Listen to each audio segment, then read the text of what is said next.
देखिए, 2 चीज़ें हैं, उनको अलग-अलग कर लीजिए। इलेक्शन जो है वो, और इलेक्शन में भी 2 इलेक्शंस हैं। एक इलेक्शन है प्रोविंशियल इलेक्शन, उसके बारे में सुप्रीम कोर्ट ने एक फैसला सुना दिया है। सुप्रीम कोर्ट ने कह दिया है कि 14 मई को इलेक्शन होंगे। हम समझते हैं कि सुप्रीम कोर्ट का फैसला जो है उसको इम्प्लीमेंट होना चाहिए।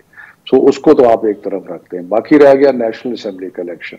नेशनल असेंबली का इलेक्शन जो है उसकी डेट नहीं है, उसकी डेट डिस्कस हो सकती है। उसके लिए उसको साफ और शफाफ बनाने के लिए क्या क्या तरीके हो सकते हैं वो डिस्कस हो सकता है और उसको बेहतर करें। जहां तक मुकदमों की बात है वो तो वैसे ही खत्म होने चाहिए। वो कोर्ट में हम गए हुए हैं। इमरान खान साहब ने कल भी लाहौर हाई कोर्ट में खुद भी गए थे कि जी इतने 121 मुकदमे पंजाब में बने हुए, सब फ्रिवलेस हैं, सब फेक हैं। तो हम गए हुए हैं कोर्ट के अंदर कि जी उनको खत्म किया जाए। तो ये गवर्नमेंट के साथ इस इशू के मुज़ाकरात के बारे में कोई ऐसी अंदिया नहीं है मुझे।